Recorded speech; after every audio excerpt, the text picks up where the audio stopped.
It's time to break down episode 5 of She-Hulk Attorney at Law. The episode is called Mean, Green, and Straight Poured into These Jeans. We're going to break down my spoiler, really my general thoughts, spoiler-wise, of this episode. What I liked, what I didn't like about the episode. We are at the more than the halfway point of the show, so let me know your thoughts in the comment section down below.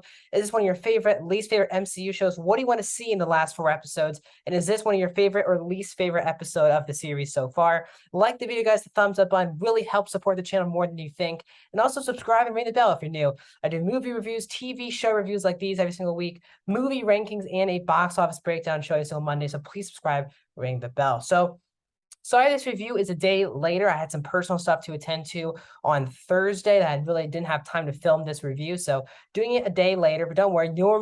Usually 99% of the time, it'll be on Thursdays as usual.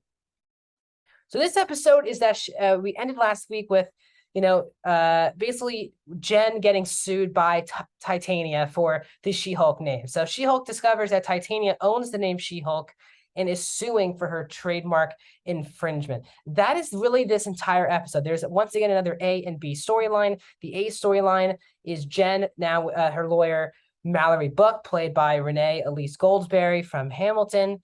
They are again going against Jamila Jamil and Titania. And the B storyline is Ginger Gonzaga as Nikki Ramos and Josh Segura as Pug, going to the shoe shop to get basically to get She-Hulk her own new outfit.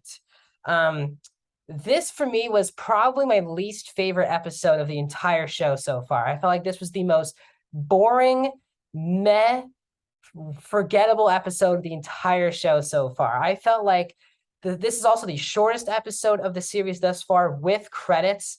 It's 30 minutes long, and there's an intro, and there's a lot of this episode's probably like 23, 24 minutes long, which is the shortest episode. That and episode 2 are the two shortest episodes, and you can feel it. And it wasn't fast in a good way. It was just kind of like, oh, it's over. This has just not been for me a memorable MCU show. I feel like, again, Tatiana Maslany is top tier MCU casting. She is Jennifer Walters. She is She-Hulk. I think Ginger Gonzaga continues to be really good as Nikki Ramos. Breath of fresh air, couple new characters in this episode. First of all, Renee Elise Goldsberry, who I said was from Hamilton. She was fantastic, I thought, in this episode. Her dynamic with Jen was probably my favorite part of the show. The fact that, they both work at the same firm, and Mallory, it's like we're just professionals in the situation. We're not friends.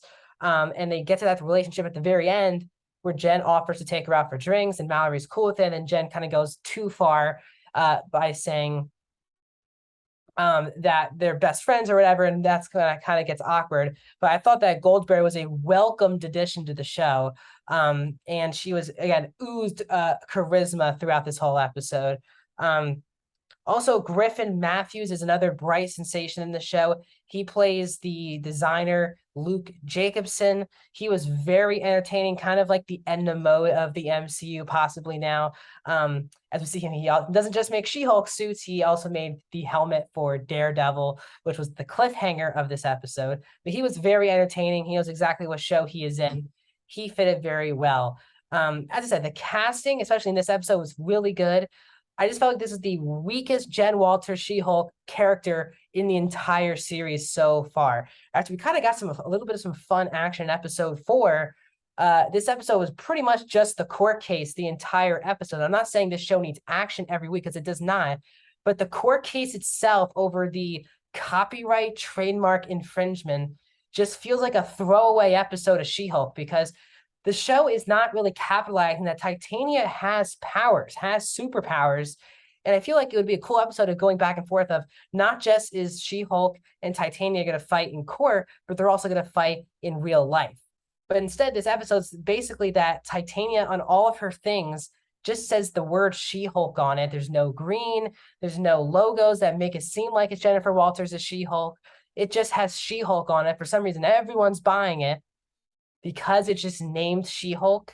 There was just a lot of logic lapses in this episode. Well, yes, Maslany is very charming. It just felt very meh. Again, I have not been super thrilled with the comedy in the show. this has been probably one of the most divisive shows in the MCU, because either people love the show or people hate the show. And right now, I'm just square in the middle. I feel like there's some good elements to it, but I also think there's just some rushed. It's not as funny as I think the show thinks it is. And these type of just really throwaway episode, I believe this really is.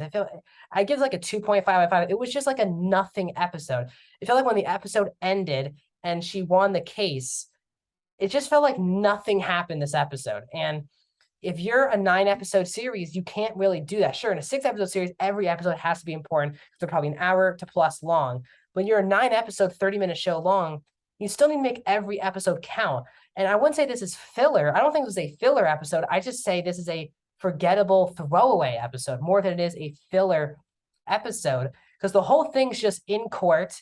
There doesn't make any logical court sense that we have this scene, which in theory makes a lot of sense, with Jen having them going through Jen's like dating app website saying that she was She-Hulk as a reason on why she sees herself as She-Hulk was awful. And the fact that the judge thought that was a good case for them is that when Mallory went through Jen's like whatever Tinder or something, and she says she's She-Hulk in the Tinder, and then she brings up all these guys and say we all wanted to date She-Hulk. And the one guy was like, yeah, I don't really want to date Jennifer Walters. It just made no sense. In a court of law, you don't just go up to like, oh, here's a random Tinder, and guess what? I identify myself as She-Hulk there, so I'm clearly She-Hulk. It was just like ridiculous. I felt like this whole episode was ridiculous. It made Jen look like an idiot throughout the whole episode. She's a lawyer, supposed to be a really good lawyer, and she didn't know about the trademark of She-Hulk, or she didn't know how to fight back a trademark suit. It didn't really make a lot of sense. I found the B storyline way more interesting. The best part about the A storyline was Mallory, by far. I think Jamila is fine in the role, but they're just giving Titania to be this caricature on top of a caricature of someone in today's society. And it's too over the top. And Titania feels like a cartoon character more than a live action influencer. They're clearly adding in John Bass's character. He's also works. He's also one of the biggest clients for Mallory. He's also one of the boyfriends, the attempted boyfriends for Jen at the dates. He seems like he'll be a major factor, possibly running that group that attacked Jen a couple episodes ago. And then as I said, we end on after Jen was putting on her suits. What's his name? Luke was like, oh my God, why are we leaving this out? We're gonna get sued or something, and it's the Daredevil helmet. So clearly, I think the show hopefully gets some more Daredevil. This is actually I think this is like the first episode where there's no like cameos in it, meaning Hulk was in the first episode, Abomination was in episodes 2 and 3, and Wong was in episodes 3 and 4. So these are the only episodes without just the straight people who are in the show. And I don't know if I just feel like this because there wasn't, but this show might be cameo dependent, because the characters who are just the main focus of the show, this was the least interesting episode of the entire show. Again, I'm still gonna be watching the next 4 episodes. I don't hate the show whatsoever. I just want it to be funnier. First of all, they completely forgot about the fourth wall breaking, which I haven't even liked the last couple of weeks. But again, when they did it again this week, it didn't really work. The comedy just wasn't working today. Really, it's this episode for me that just signifies what the problems are of the show. And that this is just a very throwaway, forgettable episode of She-Hulk. So that's my thoughts on She-Hulk episode 5. Please like the video, subscribe, ring the bell. More videos coming soon, including a review of a Netflix movie next week. Don't Worry, Darling next week. Another Andor review next week, and another episode 6 of She-Hulk. We have 4 more weeks here on the channel talking She-Hulk. So I'll see you guys soon.